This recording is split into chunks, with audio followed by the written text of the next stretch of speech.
Do you solemnly swear to preserve, protect, and uphold the Constitution of the United States of America? Come on, man. That's like saying before you got in this program, you take a test where you're taking cocaine or not. What do you think, huh? We hold these truths to be self-evident. All men and women created by you know the thing. Anyway, the point I want to make is Corn Pop was a bad dude, and he ran a bunch of bad boys. And I did, and back in those days, to show how things have changed, I learned a lot. And I learned that you stack spaghetti sauce at a store, in a supermarket. You control the guy or the woman who brings out the carts on a forklift. And by the way, it's cost a lot of money. It cost about $740 billion over 10 years. Okay. Now. What happened? Do you solemnly swear to preserve, protect, and uphold the Constitution of the United States of America? I do.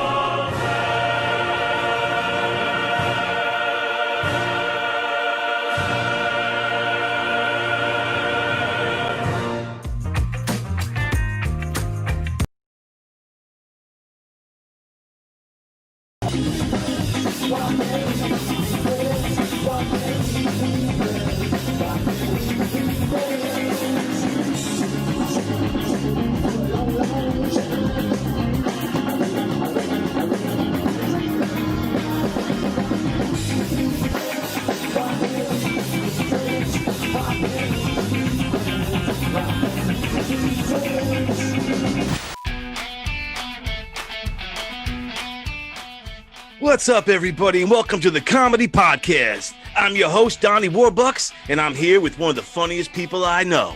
She's been on Comedy Central and all the late-night shows. You know her and you love her, the very funny Nancy Pelosi. Ha ha! Nancy, how are you? You have become somewhat of the comedy police recently and have criticized most of my good friend Benny Gagooch Rizzuti's stand-up material. He has done something so serious that there should be prosecution against him. Prosecution? Damn, girl, what the heck did he do? It is a deranged, unhinged, dangerous, and only a number of days until we can be protected from him. And what about the comedian Sherry Poland? A lot of people say she's really funny. What do you think? You'll have to ask her. Wow, that was kind of sharp. That was pretty sharp, Nancy. I mean, it kind of sounded like you're dismissing her a little bit. I'm not dismissing her. I respect her. I think she's very effective, as are many other members in our caucus that the press doesn't pay attention to. Why do you always have to be such an A word, Nancy? What's that? An A word? What's that? The A word. What's that? Asshole. Why you gotta be such an ass? There, I said it. You're an asshole. I'm sorry, but you made me say it.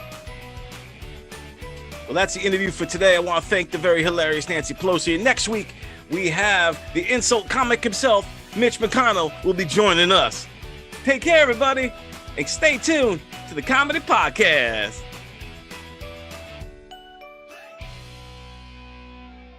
I just came outside to check my mail. This showed me what it is. Let's see. Oh, I'm awesome. I'm awesome. Look at this. It's a shut up, or stand up t-shirt. This is great. I got my shirt on. This is great. Thank you, Don Sill. Thank you, Put Up, Shut Up, or Stand Up. This is part of the retroactive payments I will be receiving from Governor's Radio for all the shows I did. I understand I'm getting a no rhyme or reason thermos, a shut up, stupid welcome mat, and a domestic disturbance pregnancy test. All right.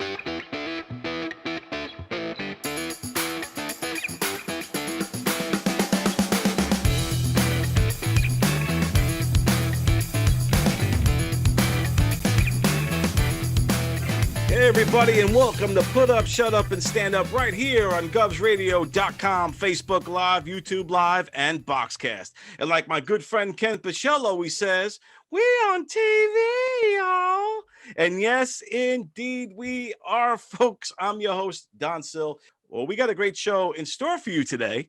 And without further ado, let's get to my good buddy, Benny Gagooch Rizzuti. Benny, how you doing, pal? I'm doing great, Don. I'm doing awesome. How are you doing, buddy? I'm doing good too, man. Today, yesterday was Inauguration Day. We just saw Joe Biden become the president,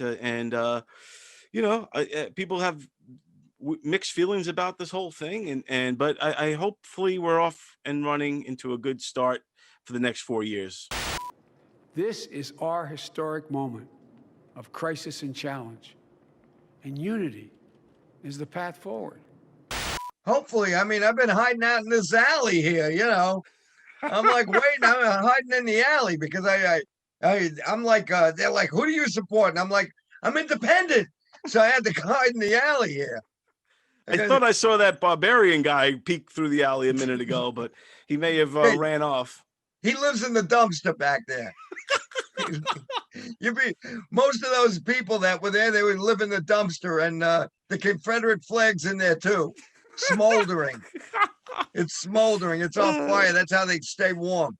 Yes, indeed. Yes, indeed. Well, I think now we've seemed to hopefully get past a lot of the craziness, and we can all move forward and maybe sing Kumbaya, and maybe the world will be a better place. The time will tell. Time will tell the tale. Absolutely.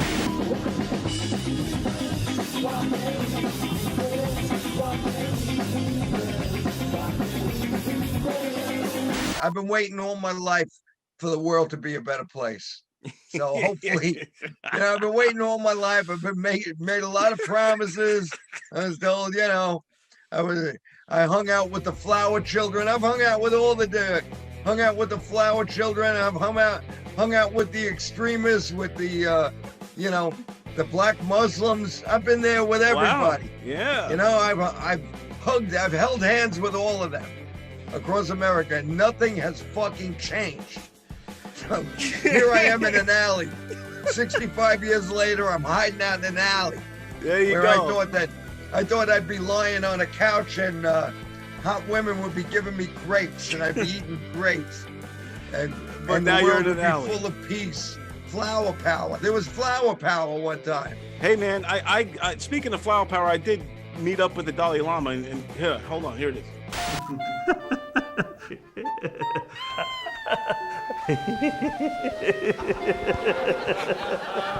But yeah, the Dalai Lama, I mean, he has faith. Maybe things will change. When I saw him one time, he walked by the street down here and everybody was saying, "Hey, hello, Dolly."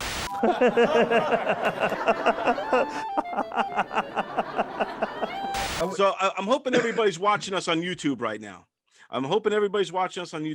Because yes, Facebook let us down a lot of times. We got pulled from Facebook. I think it was because we were talking, we had Kevin Downey Jr. and Jessica Colazzo, and we're talking about a lot of politics, and we were talking about, people, kind of being silenced, including the president, and all of a sudden we got silenced.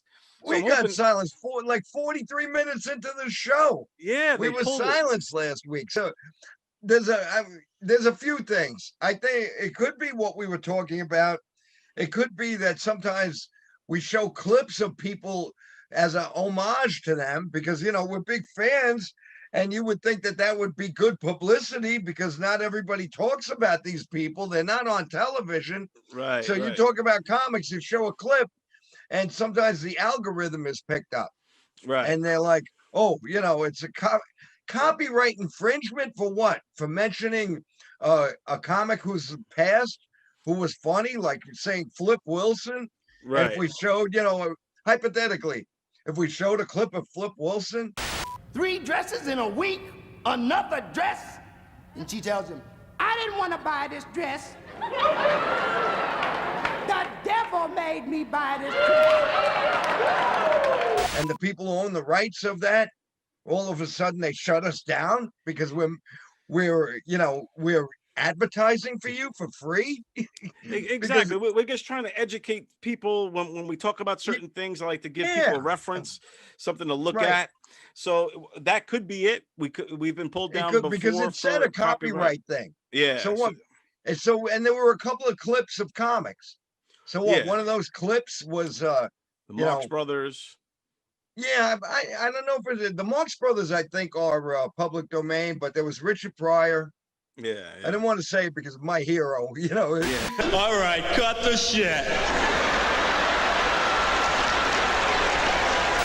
I do hope, because of that, because of the restrictions, I hope everyone is watching us on YouTube right Yes, now and I commenting agree. along.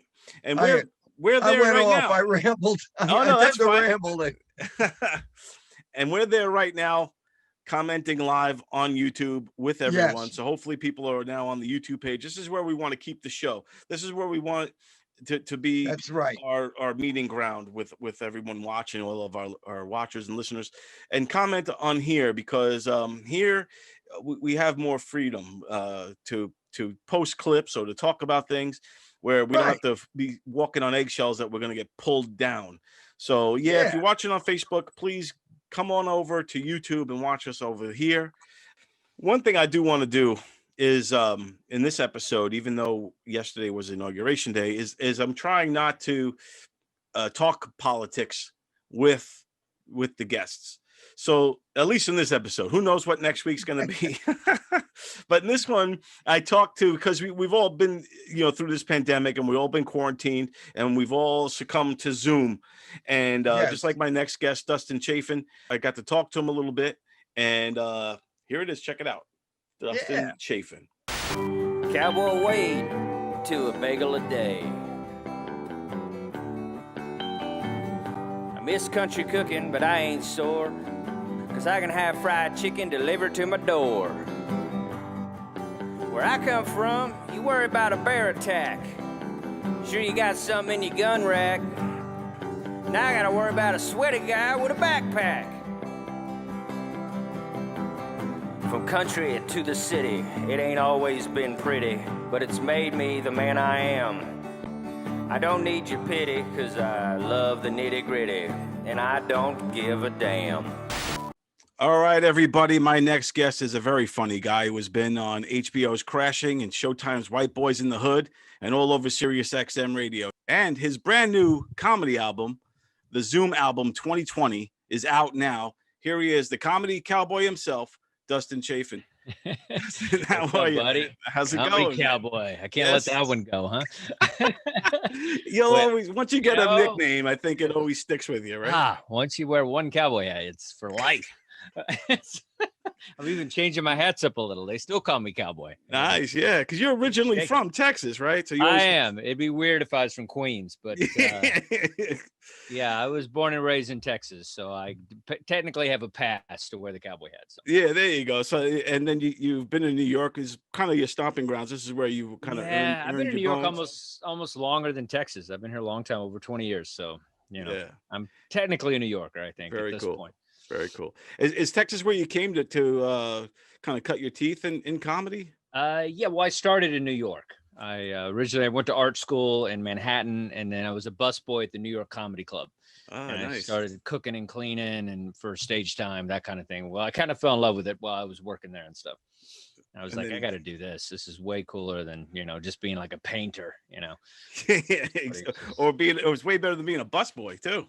Yeah, well, it was a good gig though. I was happy. I'm one of those people, so I got stage time. I got to eat, in the kitchen, but that was the time they had a full kitchen in the New York Comedy Club. It was crazy. Is New York Comedy Club your main club now, or no? That's where I started. Yeah, that was the first place I ever did stand up in New York City. I did like a talent show in Utah, like it's a whole thing. I was a Mormon. I have a weird backstory, but New York Comedy Club was the first place I did comedy, and then I just was a manager and worked with Al Martin, and then nice, and then I kind of started running clubs around the city. My whole thing is I hated open mics. So I felt like I couldn't get any traction with my material. So I was one of those guys. I would run a show anywhere. And so I ran shows all over the city. I ran shows at Gotham when it first started, Stamp, New York, different Boston Comedy Club. I ended up kind of running that place for a couple of years. And wow, nice. I was kind of that guy. I had bar shows everywhere. I just ran tons of shows because I just wanted to get up. I didn't want somebody to have to pick me or whatever. So I just kind of started running shows. So I feel like all the clubs are my clubs. I love that. You kind of made your own path. You're like, you know what? Yeah. I don't want to go this way. I'm going to be that guy instead of having to rely on that guy. Absolutely. And I'm a choke artist. Like whenever I have to audition, I always have a shitty set. So I was like, I'm just gonna like just do my own on my own stuff. And eventually I'd get good enough that I could just pass a club. But it was like, I just kind of just did my thing. Yeah, that's the way you do it. That's awesome. That's how you kind of worked your way up through the craft, and that was from '96, and here we are now. Yeah. And Zoom land, and we're in the era of of Zoom comedy.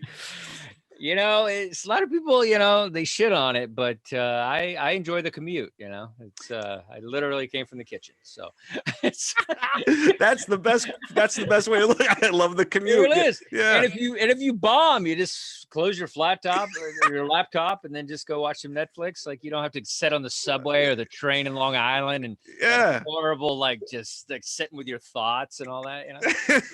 That's great because there is such mixed feelings about Zoom. Like when I interview comedians all the time, and most of them are always like, "Oh God, this Zoom is so hard. I don't like it.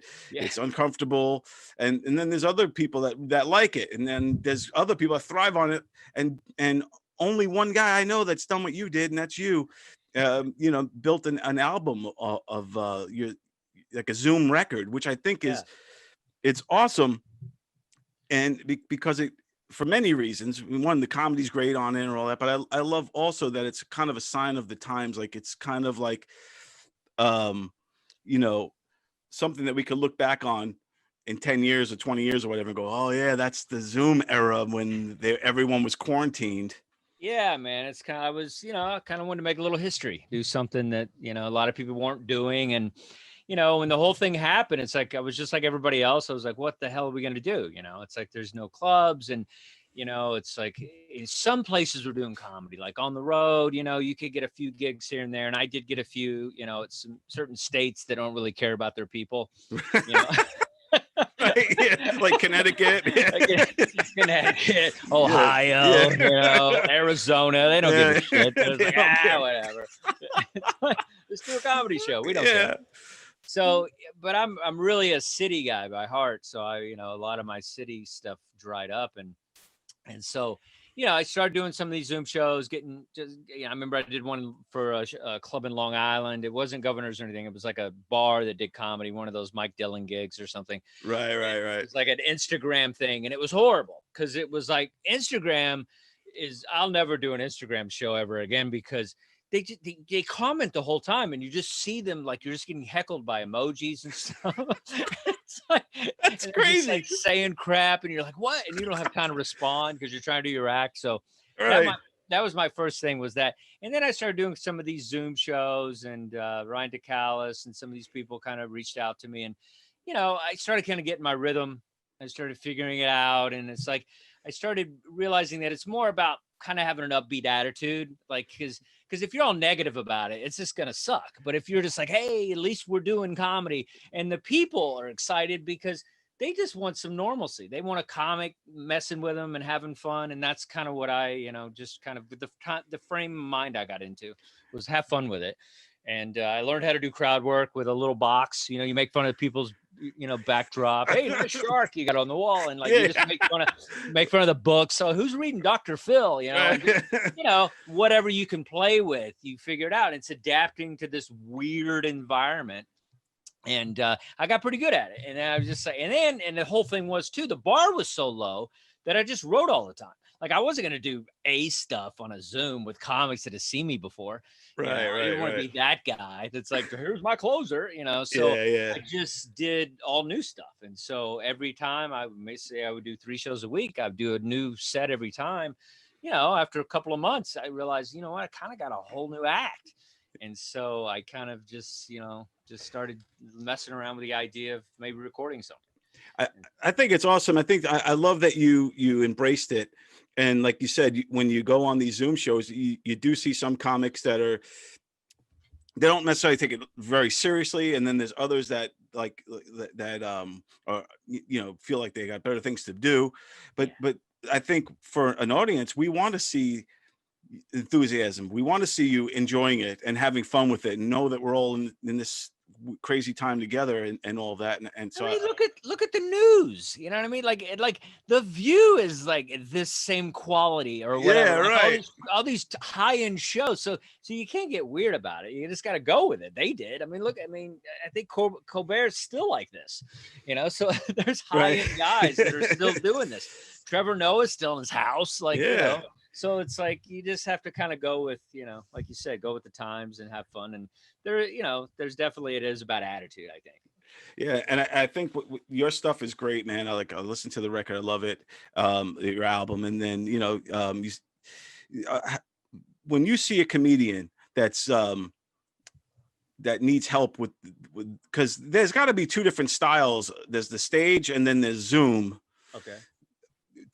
Walk me through the differences preparing for a stage set like old school versus this kind of Zoom style. Yeah, I mean, my first album, it was all about just, kind of accumulating all my material from years of doing comedy at firehouses and elk lodges and all these, having to follow a raffle and do stand-up comedy. You know what I'm talking about, Yeah. So it's like a lot of that stuff. So you get prepared, but you have your chops are up.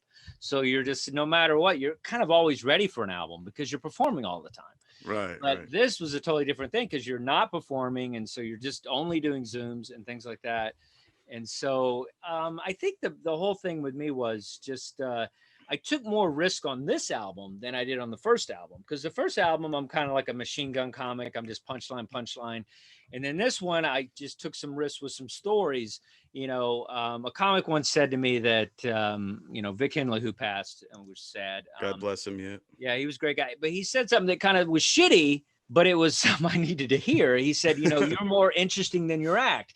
And I was like, damn, nobody wants to hear that. Right. Yeah. But it's like, but he was right. Like there was so much stuff I was sitting on that I wasn't sharing on stage. And so it's kind of one of those things where I was like, you know what? I'm going to just take a risk here. It's a Zoom show. Who gives a shit? If I don't like it, I can just hit delete. Right.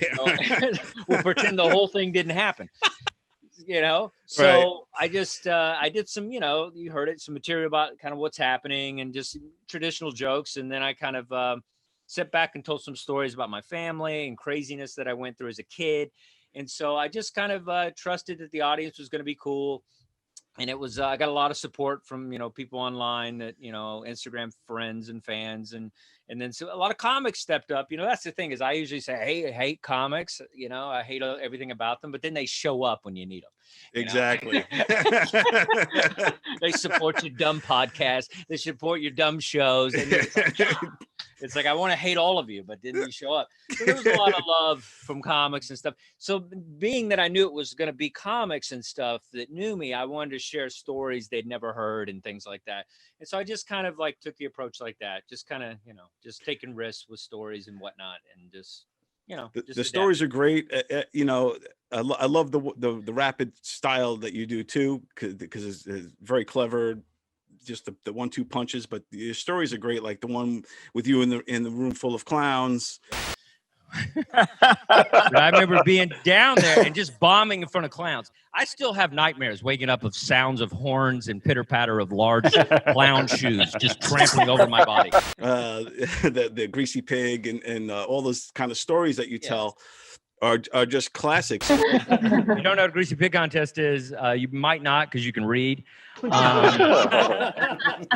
This is where they take a pig and they put Crisco coconut on it. And then they shoot it into a rodeo pen. And then all these little redneck kids try to catch the pig. And it's the funniest thing I've ever seen in life. It's slipping through the legs and arms and they can't get it. And the winner gets a GED. I think that's I'm glad Vic had that conversation with you and got you to tell some stories. Yeah, man, it was fun. And another thing that's great about Zoom is you could just look at a cheat sheet the whole time. And so nobody knows what's on the left of your screen. So that's one thing. Because a lot of this shit, like I said, I hadn't performed in clubs. So I wrote a lot of it kind of that week and some of it that day, because I needed to piece it all together. So I did a whole bunch of poster boards everywhere and, that kind of thing. And I recorded it, and my girl, my fiance, her parents are potters. in Maine. And so I recorded it in this pottery studio in the middle of Maine. Wow. So it was like this big, huge space. And so I had this, all this space to work with and stuff. And I had mannequin heads, which was just, it was so funny because I felt like, you can kind of see it on the album cover. I had these weird mannequin heads because my girl's mom, she like, she's like a yard sale person or whatever. Anyway, she has like mannequin heads everywhere and it's terrifying.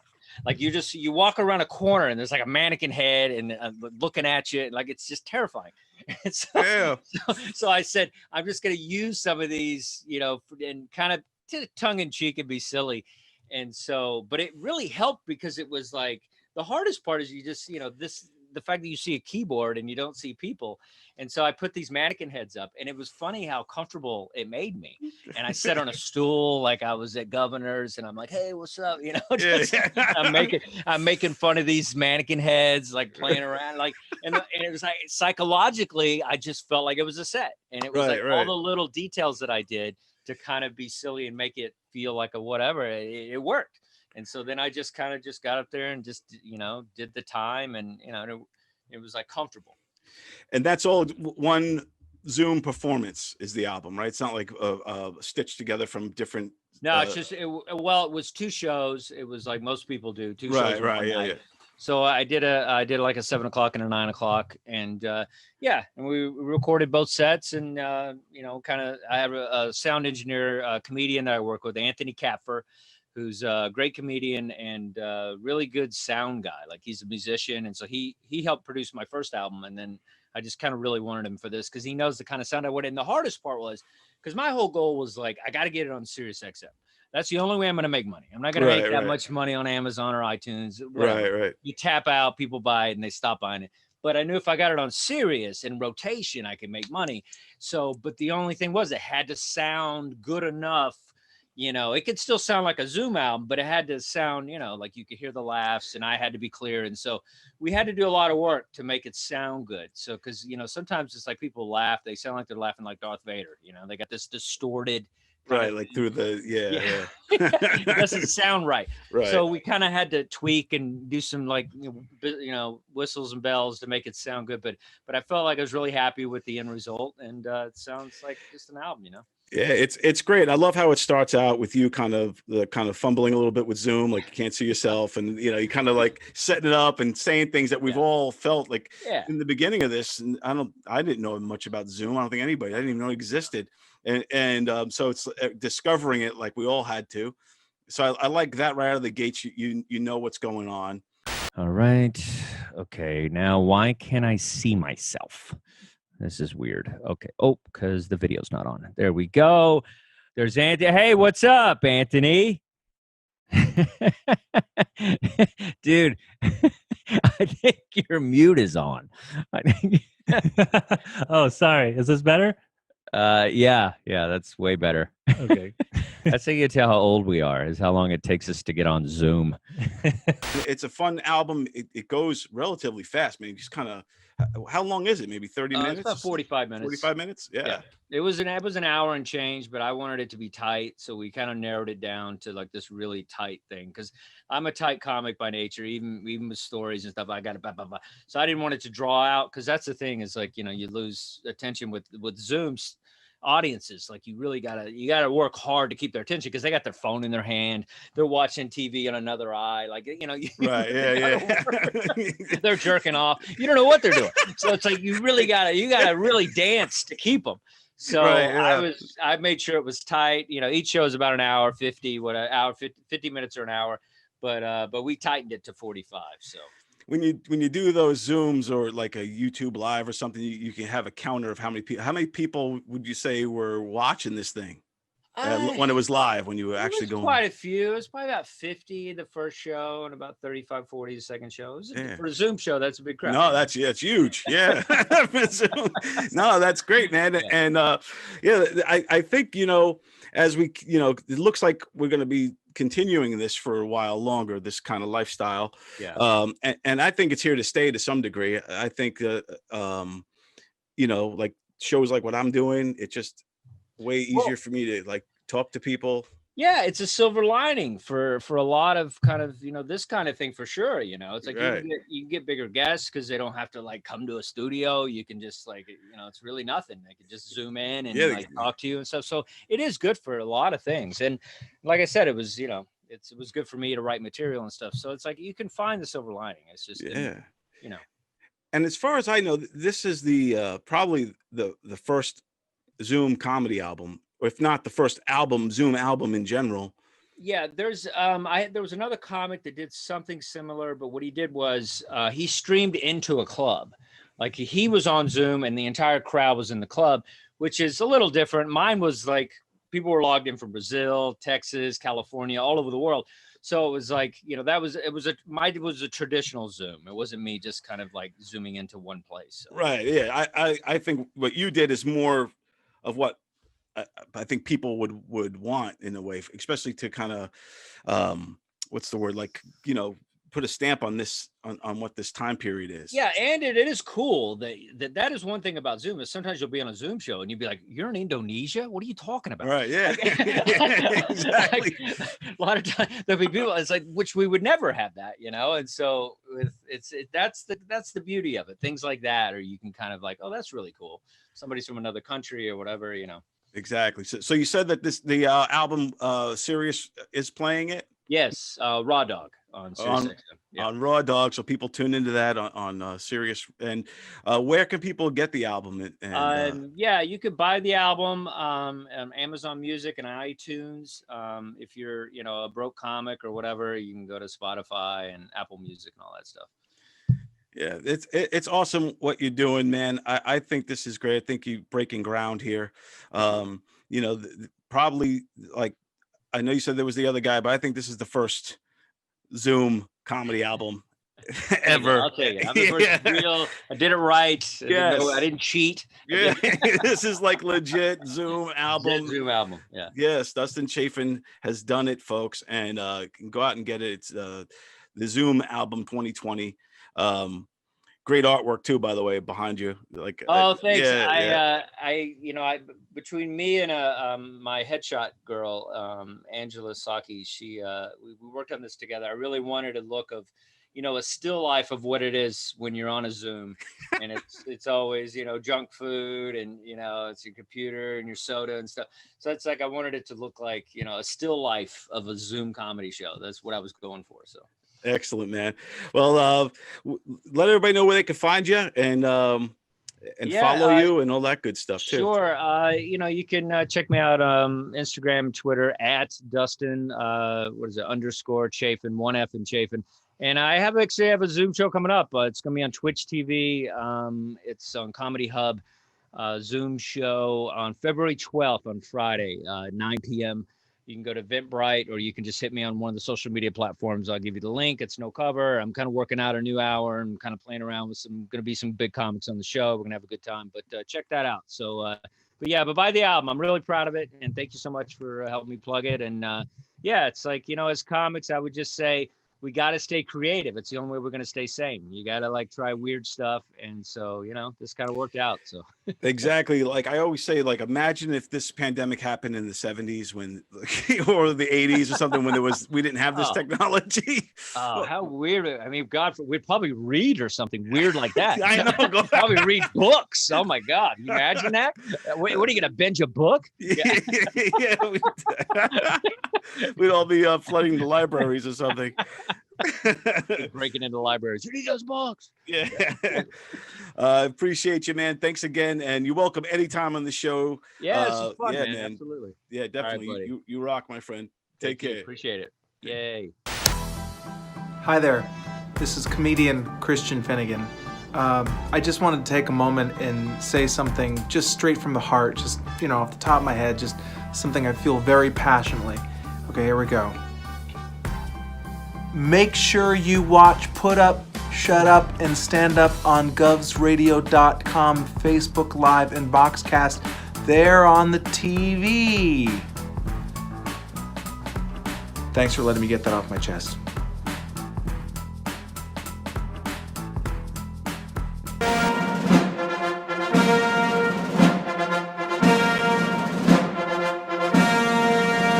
Nervous Nancy Pelosi is so old, she tried to make a TikTok and broke a hip. I mean, she's so old, even her birth certificate expired. When she was born, the Dead Sea was just getting sick. Sleepy Joe was not the brightest guy. When he wanted to leave me a voicemail, he walked all the way to my house and screamed in my mailbox. Little Adam Schiff may be the whitest guy I've seen. He's so white that when you turn off the lights, you can still see him. He's that white.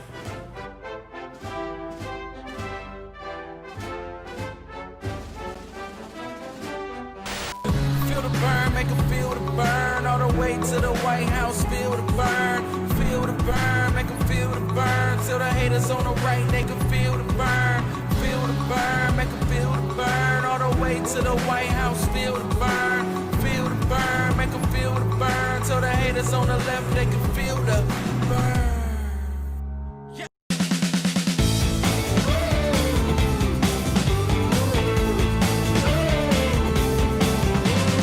And yeah, like Joe, coming up with Adam Ferrara and Anthony Cumia, you guys must have given each other a lot of crap here and there. And we did, but the best thing about the best of the best goofing on each other was Opie and Anthony. When you had Patrice O'Neill, Anthony, Voss, Norton, Bob Kelly, and you would listen to those guys, and it was you couldn't breathe. Those guys are, and that's just from hanging out at the table. Those guys hanging at the table at the Comedy Cellar and stuff like that. And those guys just make it unbelievably funny. The way those guys just rip. I mean, they would, Voss would get a line handed to him, and then just deliver something back and just destroy whoever delivered that. Patrice, God rest his soul, would do the same. Same thing. Those guys were so good at that.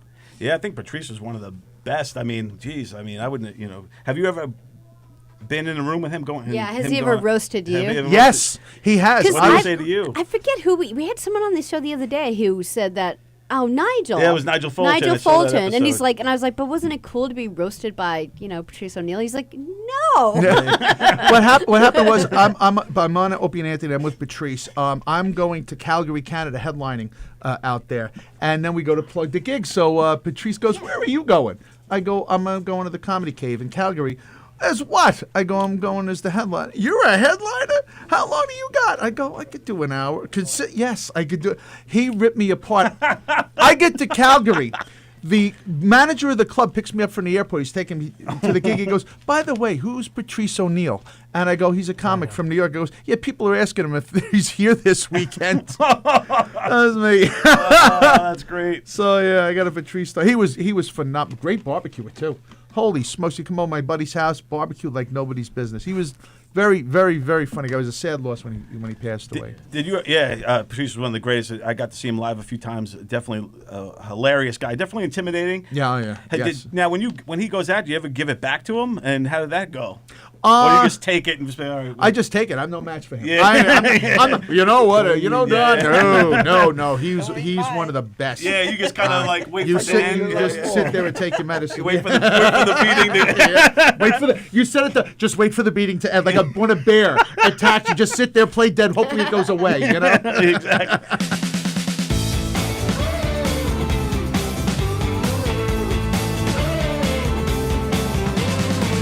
All right, Benny, we're back, and that was Joe Curry and Charles Goonan, and that was a great episode. I can't believe it was a year ago. Yeah. And talking about the late, great Patrice O'Neill and many other comedians. I love Joe. I love him. Joe and I go back as long as you and I go back. Yeah, Joe, a little longer. Yeah, Joe's a great guy, a very funny comedian. He does his character on our show quite often. Hey there, y'all. Dick Eldorado here, getting all festive for the Christmas holiday, and I figure fine time to celebrate. I'm going to show you my balls. Dick Eldorado. Dick Eldorado. Tell you what I'm doing for New Year's Eve. I'm getting shit-faced as what do you say? I'm getting shit-faced as a restaurant rat. So. Yeah, very funny guy. Everybody should go check out Joe Curry. Also, check out Charles the Goonan as well while you're at it. I suffer for my cocky jokes. This is serious. I suffer for my duty jokes. It is my duty to do my duty jokes. I suffer. But my next guest on the show is Don Barris. Don Barris is a kind of a comedy legend from Los Angeles. He's a Comedy Store comedian. He's been there since '89. He's seen a lot being over there, and it's funny. You got to watch it till the end, Benny, because he has a special message for you. But this is a great, all right. yeah, this is a great. Don Barris also is the warm up act for Jimmy Kimmel Live. He's good friends with Jimmy Kimmel, and he also was the warm up act for the Man Show and all that stuff. And he's just a funny dude.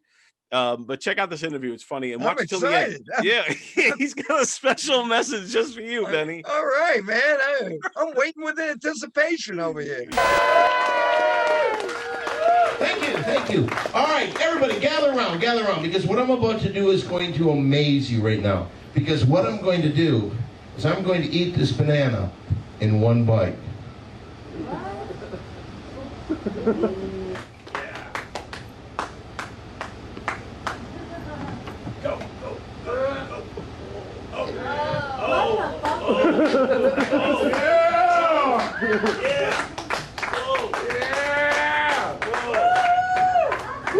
There.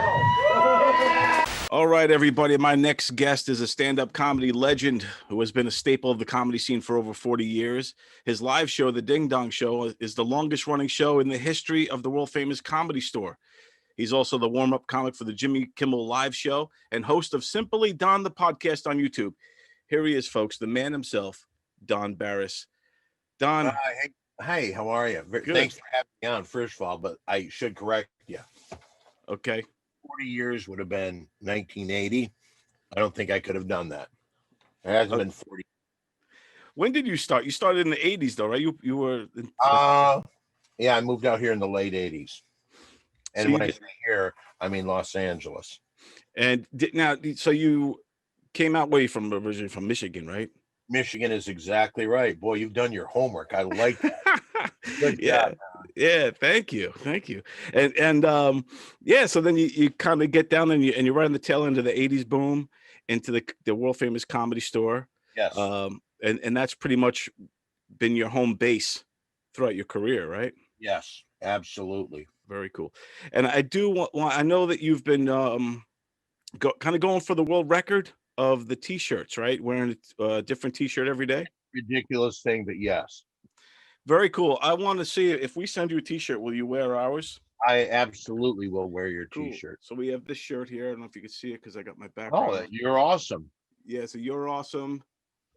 T-shirt. It's put up, shut up, and stand up shirt. If you could see it, right? I would definitely wear it. All right. In fact, anybody, what I'm trying to do in a mockery, I guess, I am trying to set the world record for the most different t-shirts worn on consecutive days. Now, at first, I thought it was ridiculous, and I started doing it, but I had no idea what the world record was. So the last 3 years, yeah, I'm trying to think, and I hope I'm not acting real stupid, but for the last 3 years, 18, 19, and 20, I wore different shirts every day. But I found that I had worn, like I'd buy a shirt, I'd put it in the pile of things to wear. And then as I was looking, when I was nearing 1,000 shirts, I looked back and I had bought some of the same shirts. So I'd worn the same shirt. So I said, okay, I'm going to stop right here. I'll get 1,000 out there and then I'll start over. And so I'm trying to set the world record. Then I found out what the world record was. Take a guess what the world record. Different shirts, consecutive days. Go ahead. I would say maybe 1,500 days. Can I tell you that you're full of shit? Can I say that on your show? Sure. Hey, you're full of shit. Oh, wow. I should probably bring my mic over. Could you hear me okay? Can you hear me better now? I hear you a little better now, but you sounded fine before. Now I don't see it. Yeah, there you go. I see you now. There you are. Everything's working. Yes. Fuck yeah. All right. So yeah, All so right. 1,500 is crazy, huh? It's over 3,000. Wow. So that would mean this is a job that would take over 10 years. So I think it's more of like a social media thing, just to do something every day. And I was told how to do it better. And I've noticed that, you know, I never tagged anything before, but this year I've tagged everything. So like right now, like I'll tag when I wear your shirt, I'll tag your shirt, and I'll hashtag this. And so I do that. But that's not what I'm most proud about in life. No, I know that you've done a lot, but this is pretty interesting thing because there's so many kind of questions like, a, where do you keep all these T-shirts and keep track of it? Like you said before, you accidentally wore some, because now you're what, 14 days, 15 days into this. What today's date? The 14th. So you're 14 days into this. Wow, you're very good at addition. I try my best, All right. What will I be at January 2nd, 2022? You'll be at 367. Fuck yeah. Right off the dome, I did that. I actually impressed myself with those math skills. So what is, I see in the background, I see Chicago Cubs, the Blackhawks, the Bulls, but you live in New York. What's your problem? This is the set of Wayne's World behind me. It's a fake background. It's my ode to them because we used to do a game show outside in Gov's comedy studio there, and we have our own studio. But when we all got quarantined, I felt like we were going back to old school kind of in-house in the basement, like Wayne's World. So this is my homage to those guys. So that's where that comes from. And then interesting. Yeah. Not as interesting as my attempt to get 3,000 different shirts in 3,000 days, but hey man, we're gonna definitely send you this shirt, and I'm hoping other people send you shirts. Who knows? Well, can I just say this? If anybody wants to be part of it, and you can send anything, let's say your dad is a guy by the name of Richard's Cock Building. And he has a shop called Dick's Cocks. I would wear that shirt. So if you have anything local, your middle school, I'll wear that. Send anything 2XL to Don Barris. 7510 Suns. Oh, wait a minute. 7190. Excuse me. 7190 Sunset Boulevard, number 153, Los Angeles, California, 90046. Thank you for letting me get that out. Anybody wants to send me a shirt, I will wear it. Excellent. And I'm hoping that in 10 years I could talk to you again and that you've broken it. This will be the last time, Don. This is it. This is the only shot I get. Yeah, so you better be good. I thought us Dons stuck together, man. Well, you were wrong on that. Well, you are, like I said, you are a comedy legend. You've been around for a very long time. You being, getting to the Comedy Store has so much history, and then you in '89 through now, you've probably seen so much history unfold. Yes, I have. I felt lucky enough. They just did a documentary on Showtime. Excellent documentary. Did you see it? Yeah, it was fantastic. Did you see me? I did see you. Yeah, I was in there a whole bunch. Yeah. So I was very honored to be part of that. I mean, they did interviews with everybody, and I did 2 days of interviews, and they did it from Letterman, anybody big in comedy, they have stuck in there, even people that didn't hang out there, I think. Yeah, because like every comedy scene seems to be kind of cliquey in one way or another, and absolutely. I think that a lot of the Comedy Store right now, man, some of the greatest comedians of our time are in that Comedy Store clique. They're kind of like hanging out. I mean, some nights it's great to see those lineups of what's happening right now in comedy. And I bet you didn't know this, Don, if your people did their research before this fucking pandemic happened. March 11th, I will remember. It was the last day that I did a spot at the Comedy Store. I've signed an order tonight that will do the following. It prevents people from gathering in close proximity by banning and closing our bars and nightclubs. The day before, it was like, that's when the pandemic hit. On Jimmy Kimmel, this is how stupid I am. I didn't even know about any pandemic, and they started talking about it. The next day, that's when they closed shop on Kimmel, so I lost that gig. Hi, it's Jimmy. I hope you and your friends and your family are as well as can be expected in our new post-apocalyptic world. We are not on live this week for obvious reasons. And I had been, then every night I closed at the Comedy Store, and it broke my record. I had every day, this is every holiday, everything, for over 17 years. I was on stage at least once. Wow. Most times 2-3 times a night. Attention, citizens of America. Hi, I'm Don Barris. I'll be emceeing the second part of the show. My name is on the marquee. Why? Because I am emceeing the second part of the show. And that's for over 17 years. So this ripped my fucking soul out. So you talk about doing it from your basement. Holy shit, does this suck? Holy shit. It's definitely, put a big dent into the world, but the comedy scene, man, has really taken a hit. In that time, I'm telling you, it's funny because just the other day, this week, the longtime piano player at the Comedy Store passed away.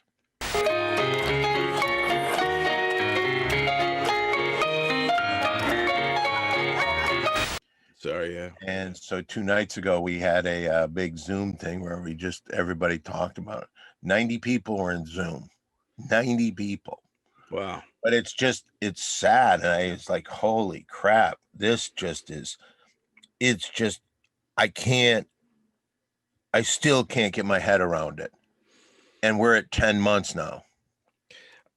I'm hoping these vaccines kick in and things could start to open up with confidence soon. I mean, have you guys over there been doing any Zoom performances? Like a lot of clubs have been doing that. I see Well, Laugh at Factory. first they were doing stuff from the Comedy Store, and I don't think they were doing Zoom.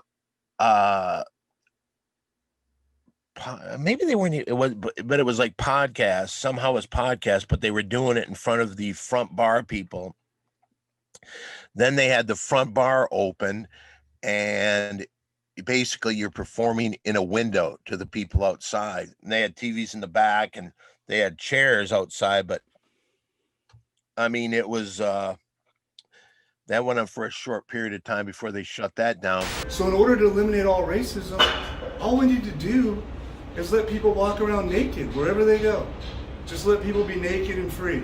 But I do want to talk about, so you talk about Jimmy Kimmel. You've been with him since the beginning also, as his warm-up act. He is a guy that he has been, I mean, people always ask, what's Jimmy really like? And Jimmy seems like the nicest guy in the world. He is. He's the fucking nicest guy in the world.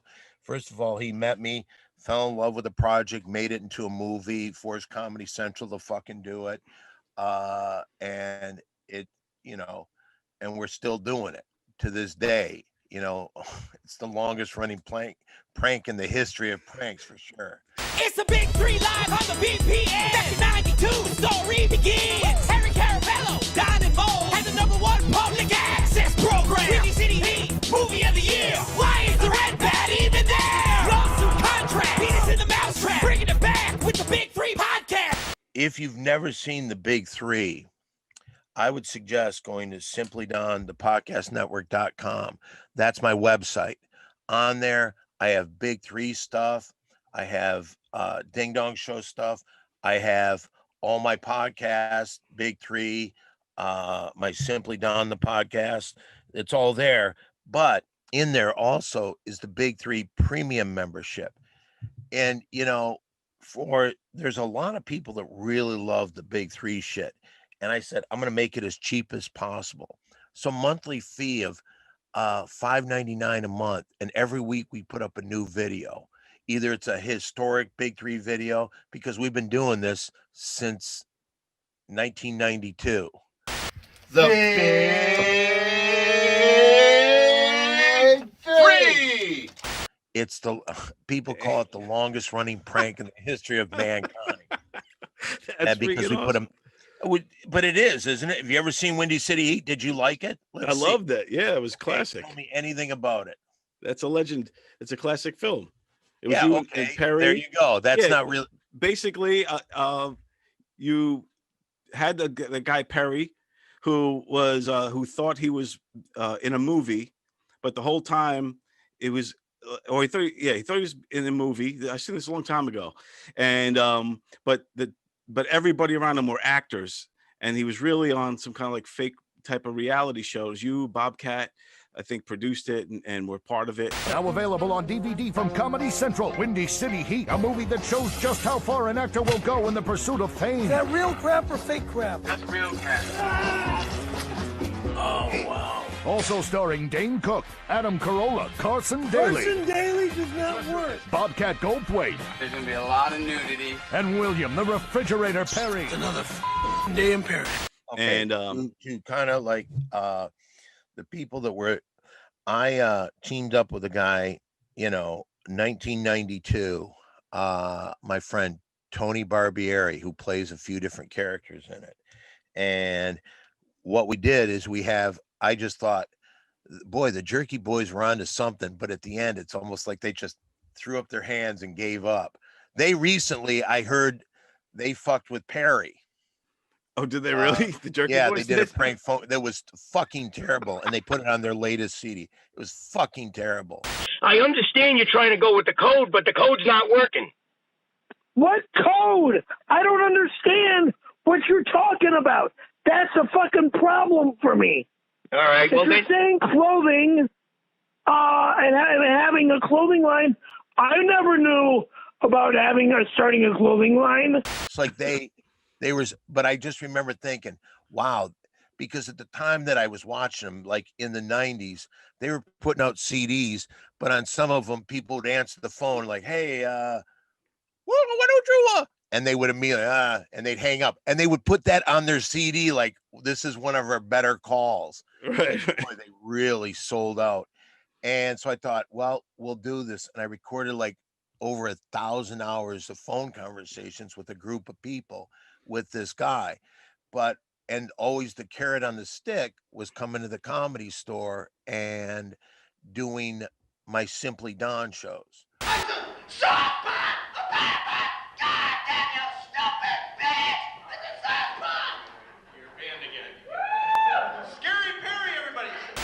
Well, it turned into something. Jimmy Kimmel made it into a movie. He's been nothing but great with it.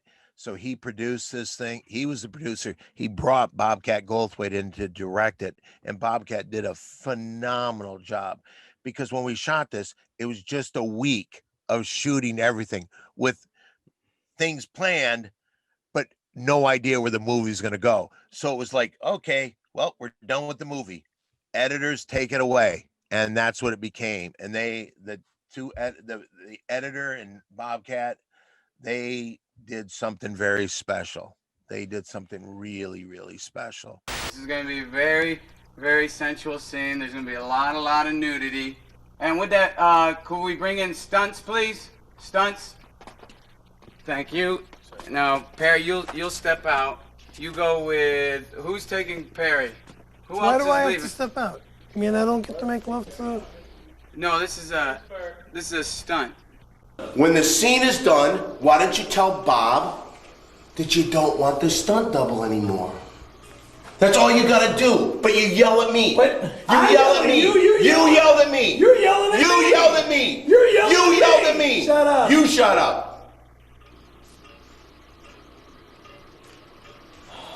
It's a classic. Yeah, it's a classic film, a cult classic. I loved it. I remember watching it. I think it was Still don't think you've ever seen it. I'll be honest with you. I have, man. I was like that when they come out like the early 2000s, like 2004 or 5 or something. Yes. Yeah, so it was a long, but I was Yes, still right. But let me tell you, there's still obsessed fans, and we still have podcasts. The same thing. It's a different one. What kind? It's one that doesn't have a fucking hole in it. Don't fucking swing at me, you fuck. I'm not swinging at you. I'll I'm knock you swinging the at them all. fuck out. Yeah, So and people think that it wasn't real. Some people think that. Well, that's because yeah. in New York, everybody's got all the answers, and they think, I'm from fucking Long Island. I know members of the mafia, and I know everything. I know how you guys act. So yeah, hey, this is bullshit. I believe. Say this. I will say this. There's been a lot of famous people that have loved the movie. Oh, what's his fucking name from the Sex Pistols? The lead, John Lyman. Johnny Lydon, yeah. Yeah, he came out and he said, because like his band, his current band, they were in love with it. And like when they were on Jimmy Kimmel, guys that I knew said, would you talk to the band? Because they're obsessed with you guys. So we went and talked to them. But so it got so big that Lyman actually was asked about it in an interview. And he says, I happen to know for a fact that this whole thing is bullshit. This is an actor. Oh, really? Oh, really? Well, he was so full of shit. But just the fact that he even saw it made me feel wonderful. Are you being ridiculous? So now, I wanted to ask Brill and Joey Cola, I know Richie Eddie Byrne. Brill very well. Yeah, great guys. What would you say is the biggest difference between, or is there a difference between performing stand-up and warming up a show for the talk show? It's night and day. I think almost traditionally, audience warm-ups usually aren't a comic. They can be funny, but they're just there to tell people, okay, coming up next. Sorry, get ready. I did a lot of shows before Jimmy's been great because he's my friend. He's been nothing but cool as shit, and I've had a job. I was just handed a note that said there's something going on with Don. This is Don's pants. And that the three women in the front row seem to know what it is. What's going on with Don's pants right now? Fly was down. Oh, your fly was down. No, here's what happened. The zipper is broken. I didn't know that. Oh. And so it's permanently down. It's permanently down. But I zipped it. I kind of held it together. Your zipper has fallen and it can't get up. Is what's happening. It's good because like all that goes towards pension and SAG and all that. And I've been working with him 17 years on that show alone. I did the Man Show. As a matter of fact, this hat, I know you can't see. I don't know. Do you video this or is it just all? Oh audio? yeah, we show both. Yeah, this is great. The Man Show hat. This is the one that I wore at every audience warm-up for the Man Show, and I was there the whole Adam Carolla, Jimmy Kimmel Man Show. Wow, yeah, and that was a great show, man. I love that show, and I wouldn't go that far, but I did. I loved it as I was a younger guy and probably in my 20s at the time, and I loved it. And now girls that's right. jumping on. I remember you saying you like pussy. Yeah, I remember that. there you go. I got testosterone running through these veins, man. It was fun. Days of the show, we taped 2 a day, and I go there. And during the show, I get there early and I don't know why they wanted me there early, but I go there early, and I was there for hours, and I would just hang out mainly with the juggy girls. Yeah, there you go. See, I would have loved to hang out with you over there. Yeah, I'm sure you would have. Yeah, two Dons on the prowl. I was probably a little. Don't forget, nothing ever happened for me, so I'm sure nothing would have ever happened for you. You're probably right. But what was cool, and like I said, I had plenty of time to do whatever I wanted. Just like, hey, he's here. We know he's here, so they wouldn't freak out. But I will tell you this: it was kind of cool. We did it at the Hollywood Center Studios in Santa Monica, and they had where they taped the Man Show, just around like in one of the studios was the original I Love Lucy. That's where they did all the I Love Lucy episodes. So I mean, it's kind of cool when you get on and you see history of and all that kind of stuff. And it was kind of cool to walk around that. Yeah, that's really cool, man. All right, I'm done telling stories. You got to ask me questions now. Well, I did want to talk to you because, I feel like, you work for a late night show, one of the best ones, one of my favorites that's currently running. Just a second. Just a second. Sure. Hey, Don. Yeah. Don. Yes. All right, this is my friend, the Nouse. The Nouse is in the house. Hey, the Nouse. How you doing? I'm in the middle of a podcast right now. Okay, I'll talk to you later. All right, bye. Oh. All right, back to your question. All right, cool. So I was saying that, late night shows, have been getting some heat in some ways, that they're getting too political and losing viewers and all these things. I want to get you're inside of this. You know what's going on better than anyone that I know. Oh, yeah, but who do you know? You know the fucking dudes that do your podcast. So you know nobody. Exactly. That's why I want to inquire and get your thoughts. Do you think that late night shows are in trouble? Well, I could give my opinion. I would say that I don't think they're in trouble. But I will say that it's probably best for me not to talk about things like that, because if I gave my honest opinion, I might upset somebody. And you never know. Sure, nobody watches this shit show, but I will tell you this. But somebody might tell somebody, and it gets back. I just don't want to take chances talking about. I am very happy. It is like, here's my job, just so you can. I have to work 4 days a week, and I was working 2 hours a day. So that's 8 hours a week. Yeah. And I made very good money.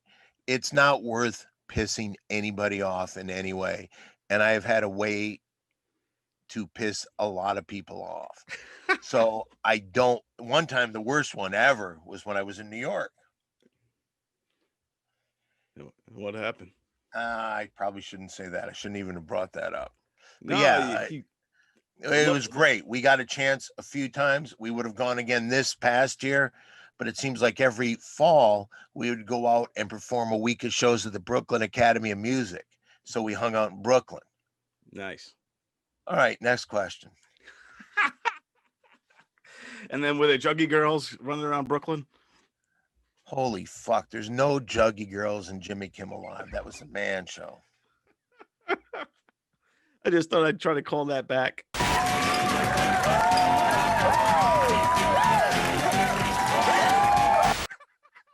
think this is a crock of shit. But you know what? Are you done with me? Anything else you'd like to ask before you go? Well, before I let you go, just let everybody know where they can find you again, so I can put all the links up. I've said it numerous times. My Twitter is Simply Don1. My Instagram, Simply Don1. And on Instagram, every day you can follow my T-shirt. Today's day 14. And nice shop vac. Somebody sent me a shop vac. I think because that Perry guy has a shop vac in his house. So you can follow that. I would say go to my Simply Don, the podcastnetwork.com. You can go in there, find the YouTube page, the Big 3 premium membership. Just fucking make me something special. My friend who died a couple of years ago, Brody Stevens, one time told me that you're nobody until you have 10,000 followers on Twitter. All right, well, listen, it's at Simply Don1. That's the number 1. You can do all those things. Just follow me. Make me a special person. I deserve it. I think you do too. And I'm going to send you this shirt. You're awesome. Oh, see, I will appreciate that. Yeah. And I will wear that. And you said 2X, right? 2X, yeah. Excellent. And I will get you one of those ASAP, my friend. Okay, and I will wear it. And you can, now that you'll be following me on Instagram. Do you even have Instagram? I do. We have, and we need a lot of help with Instagram. Like I said, we don't really promote it much. So I got to get on there. It's put up, shut up, stand up. Just follow me. I follow one person. All right, I'll definitely follow you. Well, you don't need to follow me, but I follow one person, so don't expect me to follow you back.